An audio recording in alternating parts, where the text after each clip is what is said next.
Greetings, fellow Earthlings. Welcome to this Class M planet. I'm Amy, and this is Strength Reversed. Thank you for joining me. I have a deck to share with you. It's the second deck from my Christmas haul.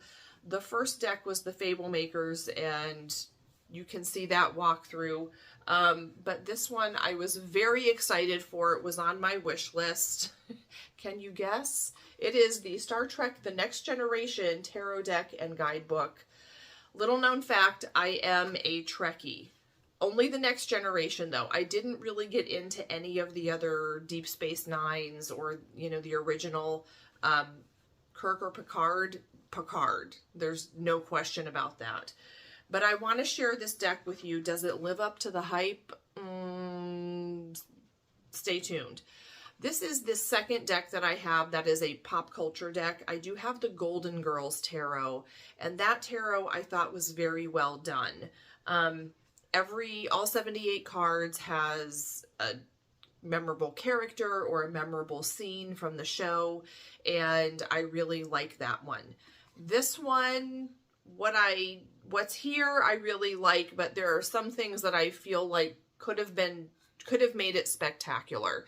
So I'll start by showing you the box and the cards and, you know, move on to the guidebook and whatnot. So here is the cover of the box. On the inside, I don't know if you can see, but it's the little, you know, insignias. Here's the inside, which I really like. It has all these, it's like outer space in there. Isn't that pretty? And then, you know, the Star Trek stuff on the back, and it's a nice sturdy box. It comes with a guidebook that is full color, and that's fun. I really appreciate that. Let's talk about the backs of the cards. We'll talk about the cards themselves. This is a Robin Wood deck, not an RWS, but still, it's almost exactly standard tarot card size. It's just a tad bit longer. It's very matte, and it's very cardboardy. So if you have the Light Seers deck, the mass market version of the Light Seers, it's kind of like that, where it would crease very easily if you riffle. I like it. It is a little bit sticky. I kind of like this kind of finish because I overhand shuffle, but I don't know.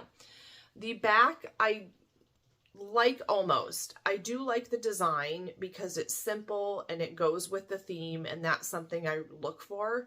But if you see, it's not truly reversible, and I do like a reversible back. We have the saucer section, I guess, and I think this is for the United Federation of Planets. So I wish that it was truly reversible, but alas, you know, can't have everything. The guidebook. Something I really appreciate about the guidebook is that it tells you who is on the cards. And so if you look at the card and go, who is that? It'll tell you their name and tell you why they are on the card. Thank you. I mean, if there's one thing that I can't stand, it's when you have a deck that deviates from a standard RWS where we're familiar with the symbology and does its own thing, but doesn't tell you how or why. So I really appreciated that. In the front, they have a little introduction, and it does tell you about the shift in suit names. I didn't read that before. I figured out by looking at the ace in each suit what the suit was. You can tell by the description, just the characteristics of the suit. So it goes through the major arcana. I do like the descriptions. They're well written, and it shows every single card, even in the minors. And it has a few things at the end. Caring for your deck. I mean, the pages are really pretty. They're not glossy, and that's fine. Isn't that cool? I love the colors. So it's caring for your deck, you know, the usual preparing to read tarot. It talks about taking a deep breath and getting in the right headspace. And it has a few spreads. One spread is called Calculating the Odds, where it's more of a yes-no. And then one spread is called Red Alert. And this is, I believe, a decision spread, what you need to know, what the pitfalls are. It looks like the first half of the Celtic Cross. And then it has a prime directive, and this is more of a general reading spread. I haven't tried any of these spreads yet, but I do like that the names go with the theme. So I will show you the cards. I'm going to show you the majors first. And like I said, it's been a while since I've watched the series, but of course the major characters I remember. Some of the more minor characters that are part of the court cards, I don't remember totally, but it sounds familiar. So we have the Fool is Data.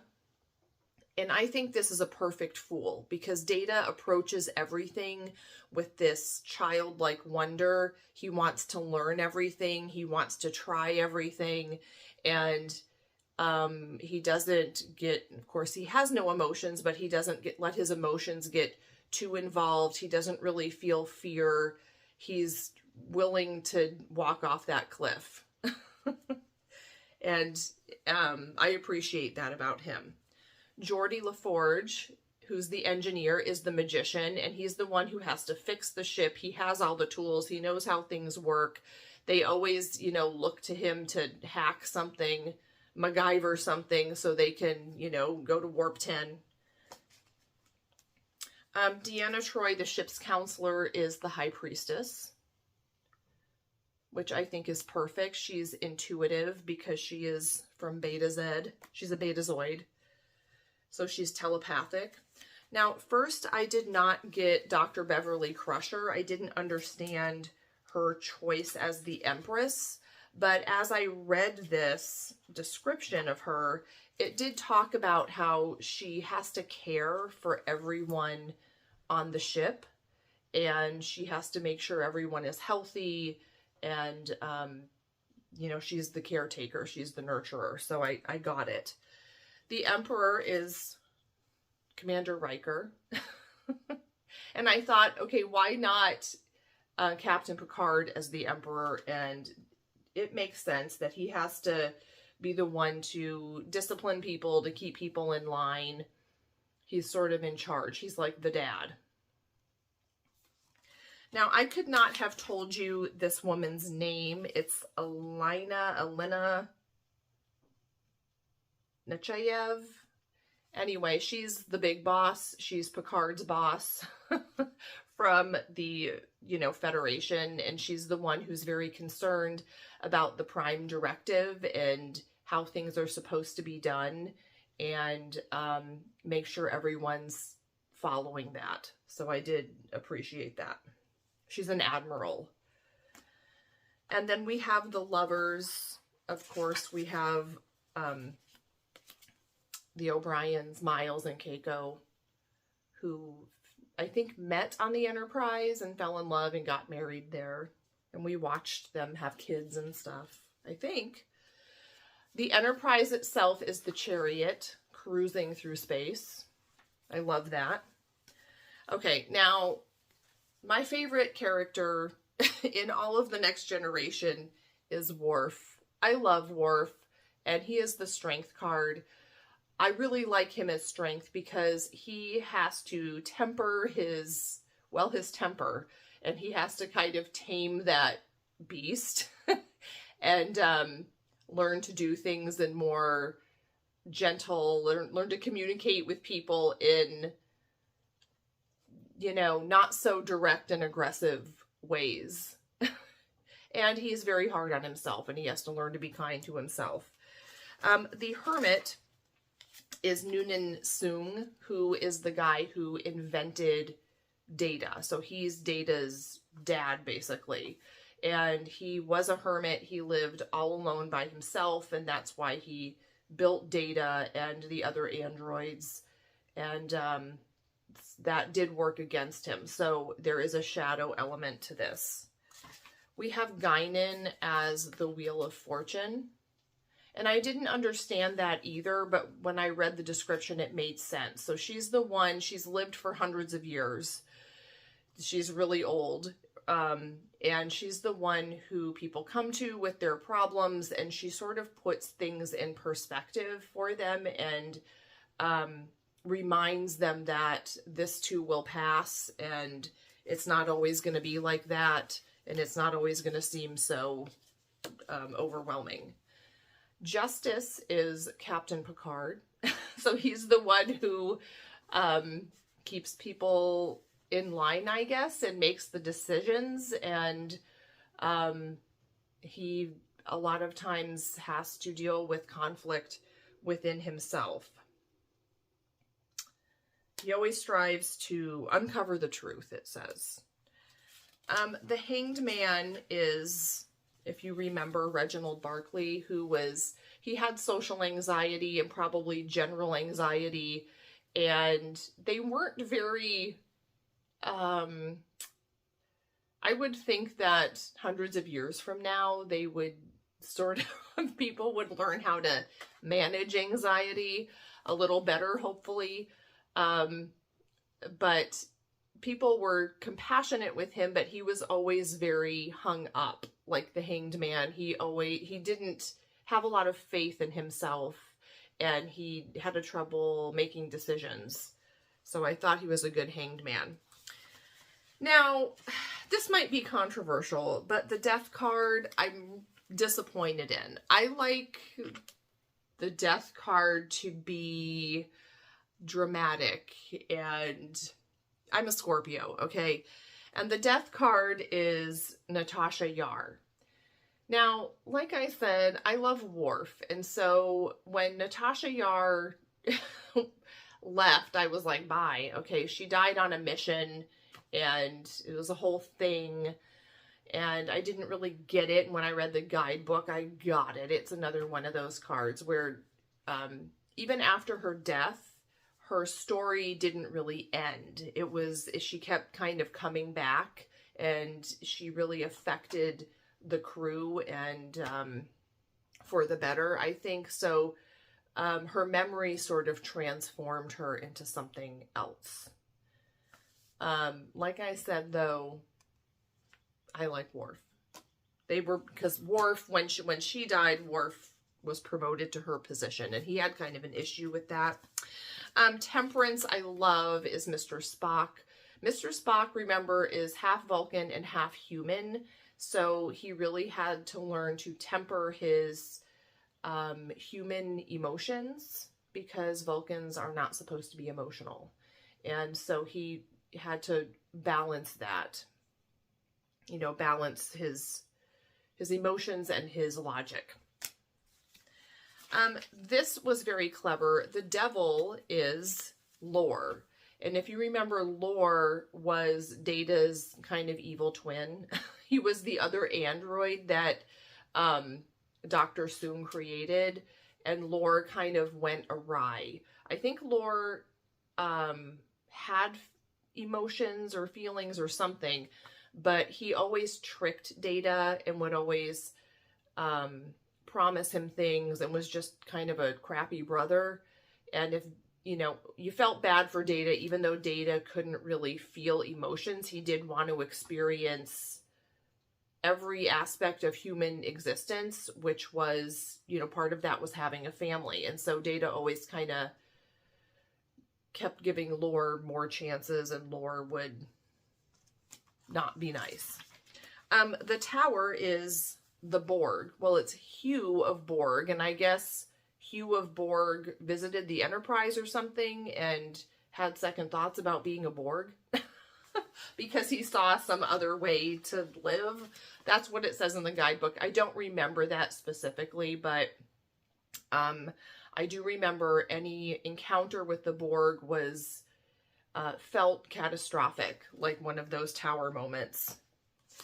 The star is Wesley Crusher, because he's, always a dreamer, and he's hopeful, and he's positive and optimistic, and generally annoying like that.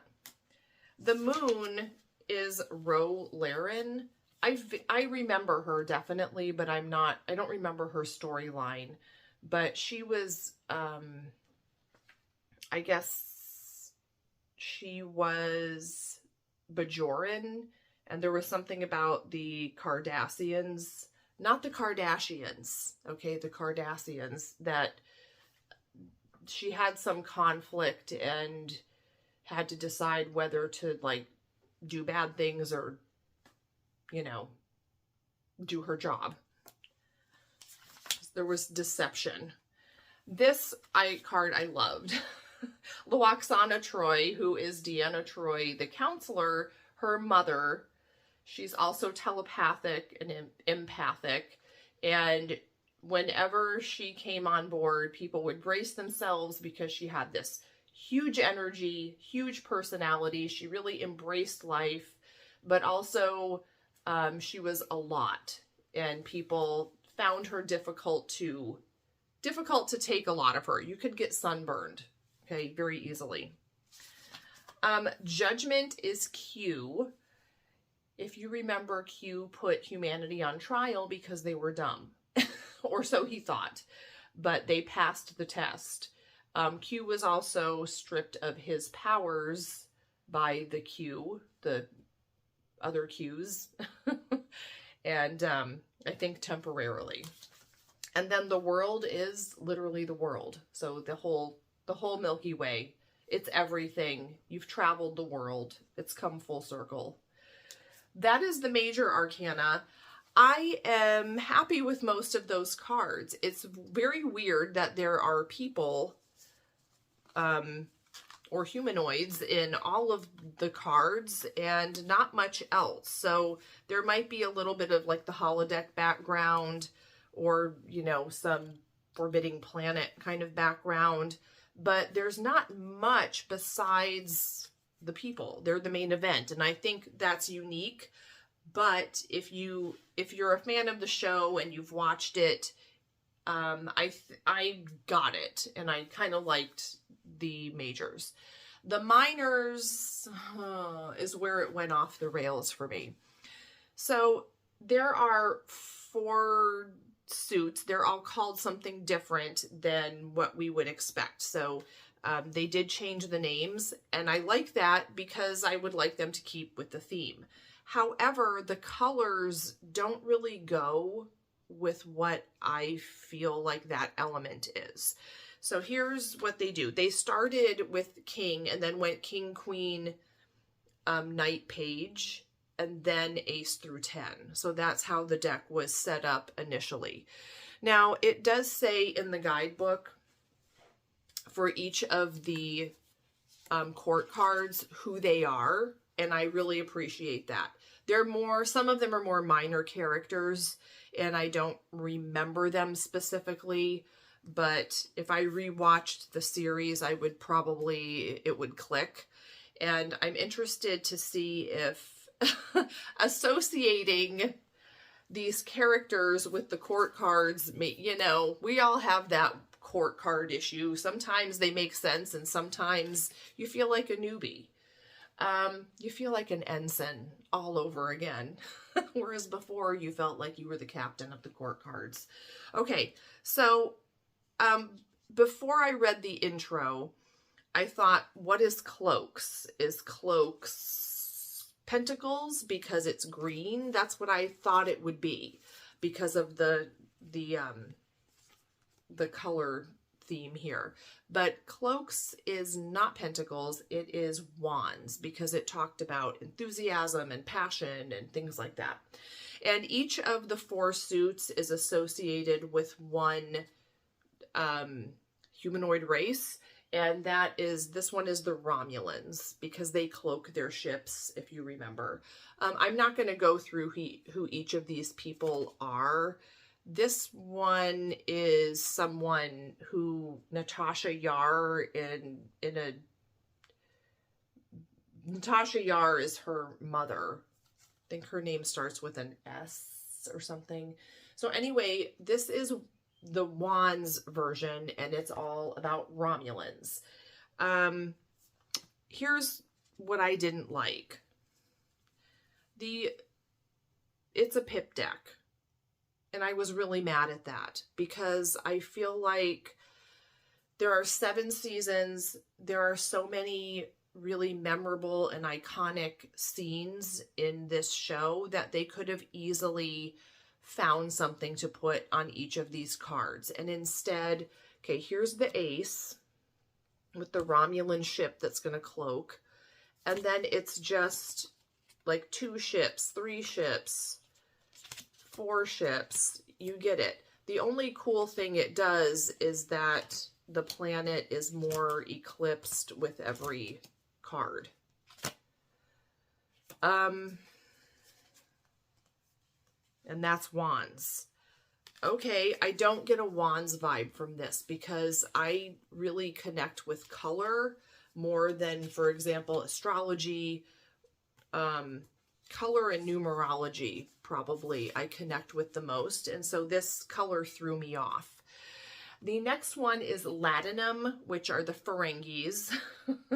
And this is what I would expect wands to be, but these are pentacles.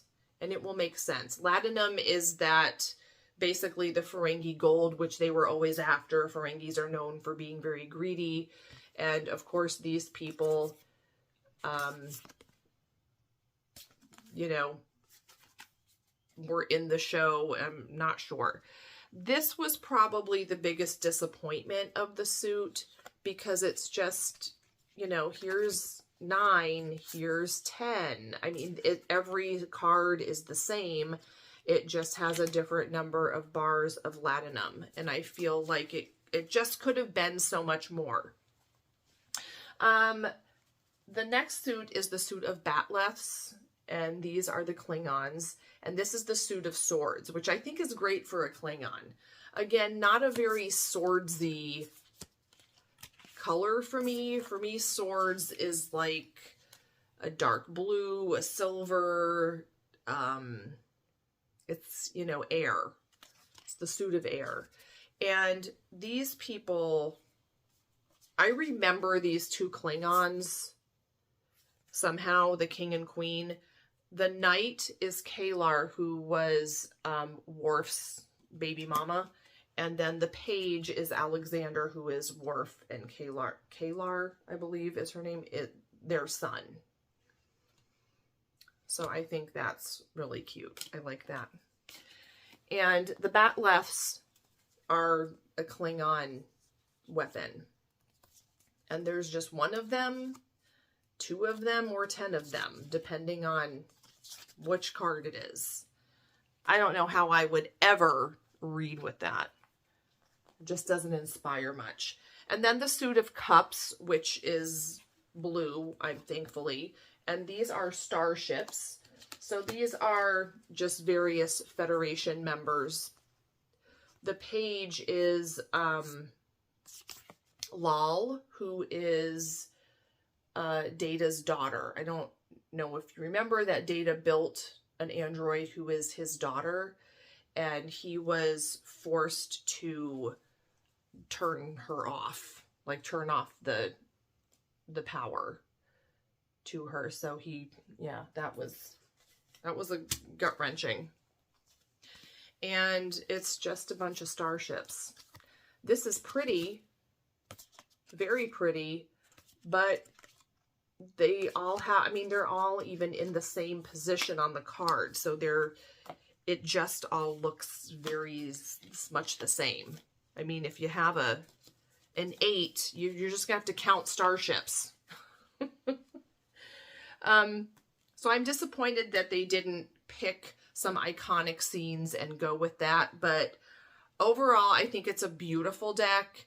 I'm really excited about the majors. I love that in the guidebook, they told you who the people were that they chose and why they chose them for that card. Thank God, because so many decks don't do that. But I want a second edition that is all illustrated. Can we do that? Can we do that, please? So I love what's here, but you know, it just could have been so perfect with because their choices so far were good. Anyway, I will see you next time. I have one more deck to review that I got for Christmas, and I will do that soon. maybe later in the month. And I will see you next time. Okay, one to beam up.